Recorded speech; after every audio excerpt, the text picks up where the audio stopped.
মাহির তখন নতুন বিয়ে হয়েছিল। বিয়ের কিছুদিন পর তার স্বামী কাজের উদ্দেশ্যে বিদেশ চলে যায়। মাহি তখন তার শ্বশুর বাড়িতে থাকত।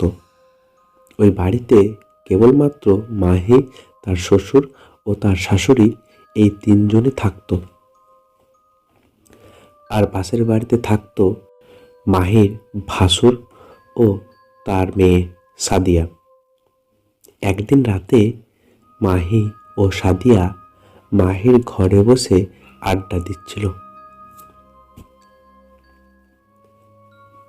আর মাহির শ্বশুর ও শাশুড়ি ছিল পাশের সাদিয়াদের বাড়িতে। বেশ কিছু সময় আড্ডা দেওয়ার পর মাহি ওয়াশরুমের দিকে গেল, আর সাদিয়া বাড়ির সামনে বারান্দায় গিয়ে বসল। ওয়াশরুমটি ছিল বাড়ির পিছনের দিকে।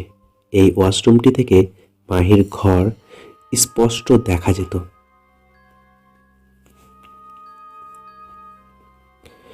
মাহি ওয়াশরুম থেকে বেরিয়ে দেখল তার শাশুড়ি একটা লাল কাপড় পরে হাঁটতে হাঁটতে তার রুমের দরজার কাছে গিয়ে দাঁড়িয়ে পড়ল এবং তার রুমের দিকে ফিরে দাঁড়িয়ে থাকলো। মাহি এবার ওই দরজা দিয়ে তার ঘরে প্রবেশ না করে পাশের একটি রাস্তা দিয়ে সোজা বাড়ির সামনে গিয়ে সাদিয়ার সাথে আবার গল্প শুরু করলো।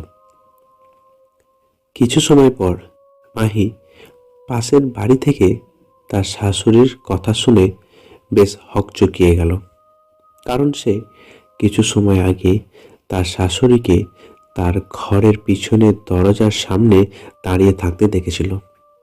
তাহলে তিনি কোন সময় আবার সাদিয়াদের বাড়ি গেলেন?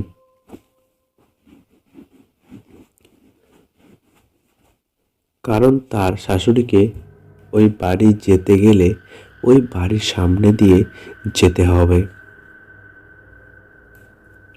সাদিয়াকে এই ব্যাপারে জিজ্ঞাসা করতেই সে জানালো সেই সন্ধ্যা থেকেই তার দিদি অর্থাৎ মাহির শাশুড়ি সাদিয়াদের বাড়িতেই আছে। সে তাকে বাড়ি থেকে বাহির হতে দেখেনি। এবার মাহি বেশ অবাক হলো এবং তার সাথে কিছুটা ভয়ও পেল। তার দেখায় কোনো ভুল ছিল না। তাহলে ওই মহিলাটি কি ছিল? এবার মাহি দ্রুত তার ঘরে গিয়ে খোঁজা শুরু করলো, কোনো মানুষ তার ঘরে লুকিয়ে আছে কিনা। কিন্তু সে হতাশ হলো, তার ঘরে কেউ ছিল না। আর যে সে কাপড় পরা অবস্থায় তার সে শাশুড়িকে দেখেছিল, সেই কাপড় এর আগেও তার শাশুড়ি ব্যবহার করেছিল। মাহি এবার ভয়ের সাথে বিছানায় বসে থাকলো। এই ঘটনার কিছুদিন আগে মাহি রাতে স্বপ্ন দেখেছিল তার মুখ থেকে একটি মাছ বেরিয়েছে এবং ওই মাছটিতে মানুষের কিছু চুল পেঁচানো ছিল। আজকের এই ঘটনা ও কিছুদিন আগের স্বপ্নের মধ্যে মিল পেয়ে আসল ব্যাপার বুঝতে পারে মাহি।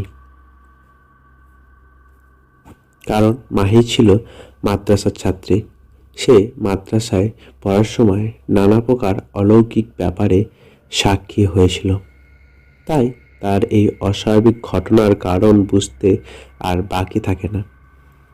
সে দ্রুত তার মাকে ফোন করে সমস্ত ব্যাপার জানায়। পরের দিন সকালে কোনো প্রকার ঝোড়ো হাওয়া ছাড়াই মাহির শ্বশুরবাড়ির সামনে একটি গাছের ডাল হঠাৎ ভেঙে পড়ে। ওই দিন রাতেই মাহি আবার একটি অদ্ভুত স্বপ্ন দেখে। স্বপ্নটা ছিল মাহির দাদি এক প্রকার ঘাস জাতীয় কিছু আটকে আছে।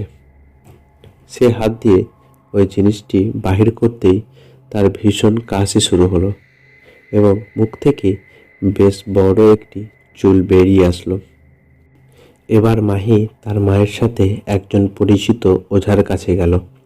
তিনি বললেন, এই মেয়ের উপর ব্ল্যাক ম্যাজিক বা কালো জাদু করা হয়েছে।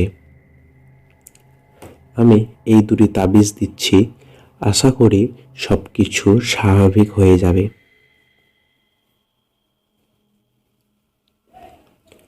এরপর বেশ কিছুদিন মাহির সাথে আর কোনো প্রকার অস্বাভাবিক ঘটনা ঘটেনি। রাত প্রায় 9টার সময় মাহি তার শ্বশুরবাড়ির বারান্দায় একা বসেছিল। হঠাৎ তার চোখ পড়ল পাশের একটি গাছের দিকে। গাছের নিচে সে সাদিয়ার মতো কাউকে যেন দেখতে পেল। এবার সে ওই দিকে এগিয়ে যেতেই পাশের বাড়ি থেকে সাদিয়া ও তার মায়ের কথা শুনতে পেল। সাথে সাথে সে সেখানেই দাঁড়িয়ে গেল এবং ওই গাছের দিকে তাকিয়ে দেখল একটি কালো ছায়া দাঁড়িয়ে আছে। এবার সে দ্রুত তার ঘরে চলে গেল। নতুন এসব ঘটনা মাহি তার মাকে জানালো। এবার মাহিকে তার নিজেদের ঢাকার বাসায় নিয়ে আসা হলো এবং একজন বড় হুজুরকে এই ব্যাপারে জানানো হলো। তিনি সমস্ত কিছু শুনে বললেন, এই মেয়ের শ্বশুরবাড়ির কিছু লোকেরা এই মেয়ের ওপর কালো জাদু করছে। আমি একটি তাবিজ দিচ্ছি আর তোমাকে নিয়মিত নামাজ আদায় করতে হবে। আশা করি আর কোনো সমস্যা হবে না। আর শ্বশুরবাড়ি থেকে কিছুদিন দূরেই থাকো।